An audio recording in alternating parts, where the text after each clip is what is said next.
200 दिन से ज्यादा की जंग ऐसा पहली बार हुआ है कि इजरायली सैनिकों को घेरकर हमास ने मारा है। सबसे हैरान करने वाली बात यह है कि हमास ने सुरंग में पहले इजरायली सैनिकों को घुसने दिया, फिर सुरंग को ही धमाके से उड़ा दिया, जिसमें कई इजरायली सैनिक मारे गए हैं।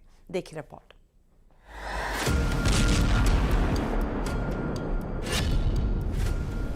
मारे इजरायली सैनिक, हमास का खूनी हमला।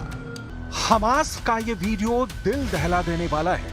200 दिन की जंग के बाद एक बार फिर से इजरायली सैनिकों पर हमास ने बेहद खूनी और घातक हमला किया है। जरा इस वीडियो को देखिए। हमास के लड़ाके एक सुरंग से इजरायली सैनिक को घसीटकर बाहर की तरफ ले जा रहे हैं। हमास ने अपने इस वीडियो में दावा किया है कि हमने सुरंग युद्ध में इजरायली सैनिकों को न सिर्फ जान से मार डाला है, बल्कि कई इजरायली सैनिकों को बंधक बना लिया है। उनके हथियार भी जब्त कर लिए हैं। ये वीडियो उत्तरी गाजा के जबालिया कैंप का बताया जा रहा है। हम आपको एक एनिमेशन के जरिए बताते हैं कि आखिर हमास ने इजरायली सैनिकों को इतनी आसानी से कैसे मार डाला, क्योंकि इजरायली सैनिकों के पास न सिर्फ घातक हथियार और हाई टेक्नोलॉजी मौजूद थी, बल्कि मरकाबा टैंक और फुल बैकअप पीछे से मौजूद था। हमास के दर्जन भर लड़ाकों ने सबसे पहले जानबूझकर सुरंग में अपनी लोकेशन इजरायली सैनिकों को दिखा दी। जैसे इजरायली सैनिकों को लगा कि सुरंग के अंदर दर्जनों हमास के लड़ाके छिपे हैं, वो तुरंत घातक हथियारों के साथ सुरंग में घुस गए। सुरंग में इजरायली सेना की स्पेशल यूनिट के कमांडो घुसे थे। जैसे ही हमास का पीछा करते हुए इजरायली सैनिक सुरंग में घुसे, तभी सुरंग में हमास ने जोरदार धमाके कर दिए और उन पर गोलियों की बौछार कर दी। हमास ने दावा किया है कि उसने इजरायल के कई सैनिकों को सुरंग में मार डाला है और इजरायल की स्पेशल फोर्स के कमांडोज को बंधक बना लिया है। अल कसम ब्रिगेड्स के प्रवक्ता अबू उबैदा ने कहा, हमारे लड़ाकों ने इजरायली सेना को लालच देकर एक सुरंग के अंदर हमला करवाया और फिर इजरायली सैनिकों को मार डाला। खून के आंसू रोए नेतन्याहू 200 दिन बाद बदला। 7 अक्टूबर 2023 के बाद से इजरायली सेना गाजा पट्टी को 80% तक तबाह कर चुकी है, लेकिन हमास के लड़ाकों को खत्म नहीं कर पाई है। हैरानी की बात तो यह है कि हमास के लड़ाके अब उन जगहों पर हमला कर रहे हैं जहां नेतन्याहू दुनिया के सामने दावे कर रहे थे कि उत्तरी गाजा और जबालिया इलाके से हमास के लड़ाकों का पूरी तरह से खात्मा कर दिया गया है। लेकिन हकीकत में हमास के लड़ाके न सिर्फ दक्षिणी गाजा के शहर रफा में हमले कर रहे हैं, बल्कि उत्तरी गाजा में भी इजरायली सेना पर रॉकेट लॉन्चर और हथियारों से हमले कर रहे हैं। कब्र से निकला हमास, जबालिया में फंसा इजरायल। इस वक्त इजरायली सैनिक रफा, उत्तरी गाजा, दक्षिणी गाजा, गाजा सिटी और मध्य गाजा में जंग कर रहे हैं। पश्चिमी देशों के वॉर एक्सपर्ट साफ कह रहे हैं कि 200 दिन से ज्यादा की जंग के बाद इजरायल रफा में फंस गया है। जरा देखिए, हमास के लड़ाके हाथों में हथियार लिए एक बार फिर से इजरायल के खिलाफ एकजुट हो चुके हैं। जनाजे में उमड़ी भीड़ साबित कर रही है कि भले ही इजरायल 10,000 से ज्यादा हमास के लड़ाकों को मार चुकी है, लेकिन हमास के लड़ाकों की संख्या में जरा भी कमी नहीं आई है। 6 मई 2024 से दक्षिणी गाजा के शहर रफा में इजरायली सेना ने हमले शुरू किए। रफा में 20 दिन से ज्यादा की भीषण जंग में इजरायल की आईडीएफ ने हमास के 70 ठिकानों पर हवाई हमले किए। इजरायल की आईडीएफ ने दावा किया है कि उसके सैनिकों ने मरकावा टैंक और भारी हथियारों के साथ रफा में ग्राउंड ऑपरेशन किए हैं, जो सफल रहे हैं। आईडीएफ का कहना है कि इजरायल के इस ऑपरेशन में 50 से ज्यादा हमास लड़ाके पूर्वी रफा में मारे गए हैं। इसके अलावा हमास की दर्जनों सुरंगों को तबाह कर दिया गया है। इजरायल ने भीषण हमलों की वजह से रफा से 8 लाख फिलिस्तीनी भागने के लिए मजबूर हो गए हैं। लेकिन इतने भीषण खूनी हमले करने के बावजूद क्यों कहा जा रहा है कि रफा में इजरायल फंस गया है और हमास के लड़ाके इजरायली सेना पर भारी पड़ने लगे हैं? हमास को जड़ से मिटाने की कसम खाए बैठे इजरायल ने गाजा पट्टी पर जबरदस्त तरीके से बमबारी की है। तास की रिपोर्ट के मुताबिक हमास पोलित ब्यूरो के सदस्य ओसामा हमदान ने बताया था कि 7 अक्टूबर से लेकर 6 नवंबर 2023 तक गाजा पर 35,000 टन विस्फोटकों से भरे बम गिराए गए हैं। इससे अंदाजा लगाया जा सकता है कि हमास को मिटाने के लिए इजरायल को कितनी भारी कीमत चुकानी पड़ रही है। इधर तमाम दबावों के बावजूद नेतन्याहू रफा में खूनी जंग पर उतारू हैं। हमास की सशस्त्र शाखा एज़ेदीन अल कसम ब्रिगेड ने कहा है कि उसने इजरायल के अश्कलोन बंदरगाह की ओर रॉकेटों की बौछार की और उत्तरी गाजा में जबालिया शरणार्थी शिविर में एक इजरायली कमांडो सेंटर को निशाना बनाया। हमास का दावा है कि इजरायल के सबसे घातक मरकावा टैंक को तबाह कर रहा है। उनके दर्जनों सैनिकों को हफ्ते भर में मार चुका है। हमास के ये दावे साबित करते हैं कि हमास रफा में इजरायली सेना को अपने जाल में फंसा चुका है। हमास के दावे के मुताबिक इजरायल की तरफ से गिराए गए बम परमाणु बमों से होने वाले नुकसान से भी ज्यादा है।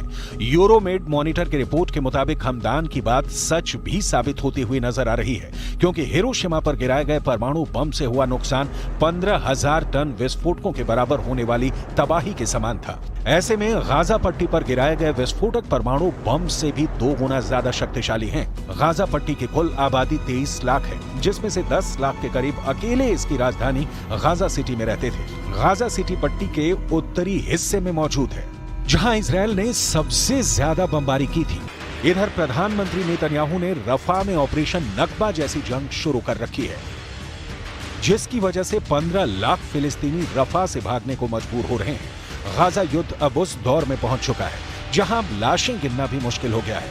लेकिन अब सवाल उठता है, आखिर 200 दिन की जंग के बाद भी हमास इजरायली सैनिकों को मारने और बंधक बनाने का दावा कैसे कर रहा है?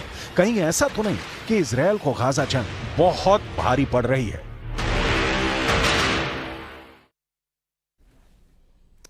और ये तस्वीरें आपको दिखाई और आगे भी कुछ तस्वीरें हम आपको दिखाते हैं और भी कई सारी चीज़ें हैं। इससे पहले हमने आपको बताया कि किस तरह से 200 दिन से ज़्यादा की जंग में ऐसा पहली बार हुआ है कि इजरायली सैनिकों को घेरकर हमास ने मारा है। सबसे हैरान करने वाली बात यह है कि हमास ने सुरंग में पहले इजरायली सैनिकों को घुसने दिया और फिर सुरंग को ही धमाके से उड़ा दिया, जिसमें कई इजरायली सैनिक मारे गए हैं। ये पूरी खबर आपने देखी, पूरा पैकेज आपने देखा कि कहां कहां पर आखिर कैसी कैसी स्थिति बनी। 200 दिन से ज्यादा की जंग में ऐसा पहली बार हुआ कि जब इजरायली सैनिकों को घेरकर हमास ने मारा है।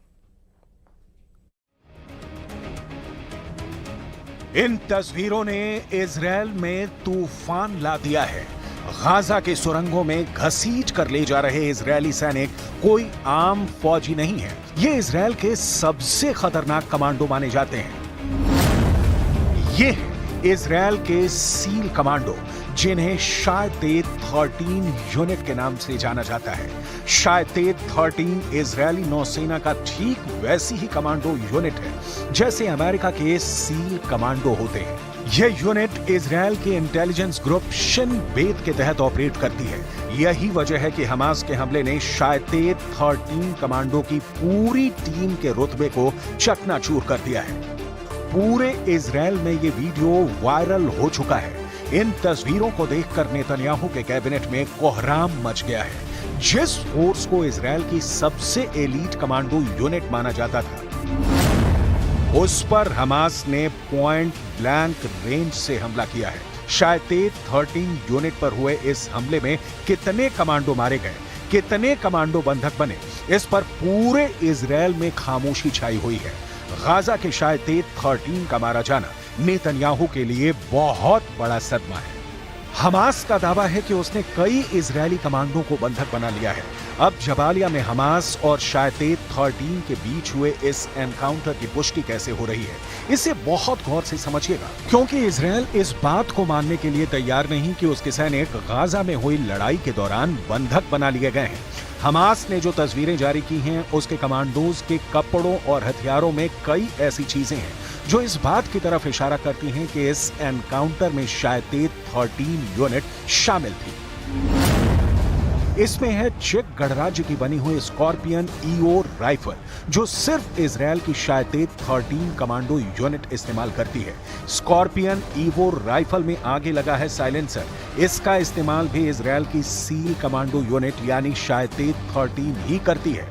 शायतेद 13 इजरायल की खुफिया एजेंसी शिन बेत के तहत आती है और शिन बेत की रिपोर्टिंग इजरायल के प्रधानमंत्री यानी बेंजामिन नेतन्याहू को है। यानी अगर गाजा के जबालिया में शायतेत 13 को हमास ने घेर कर मारा है तो समझ लीजिए कि पूरे इजराइल और खासकर उनके कैबिनेट में सबसे बड़े टारगेट पर बेंजामिन नेतन्याहू ही होंगे। गाजा में युद्ध के दौरान फौज और खुफिया एजेंसियों पर पूरे कंट्रोल के लिए उसकी कामयाबी और उसकी नाकामी दोनों को लेकर इस वक्त नेतन्याहू कैबिनेट में बहुत बड़ी जंग चल रही है।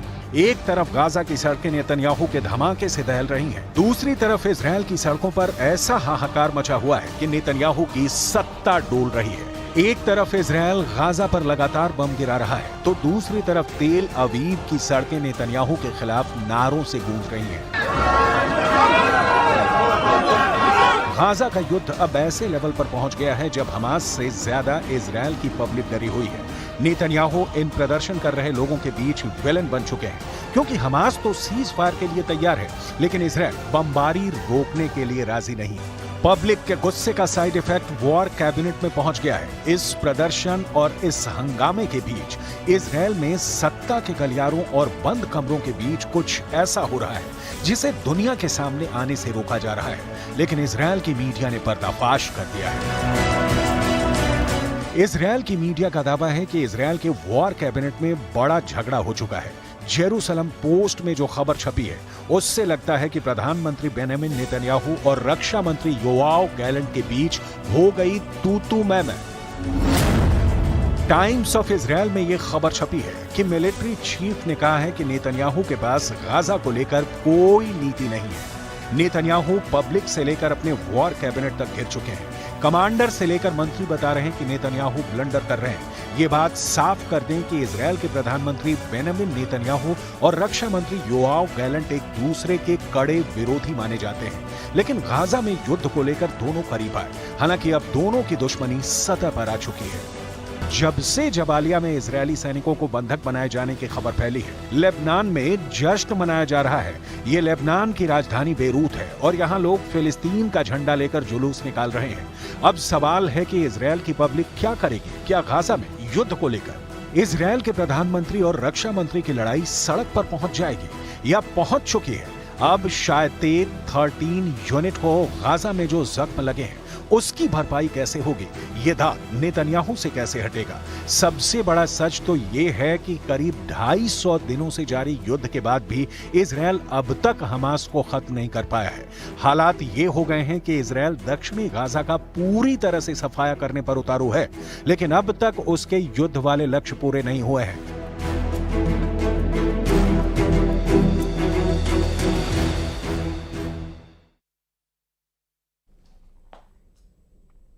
और इसी के साथ ही फिलहाल के लिए इतना ही।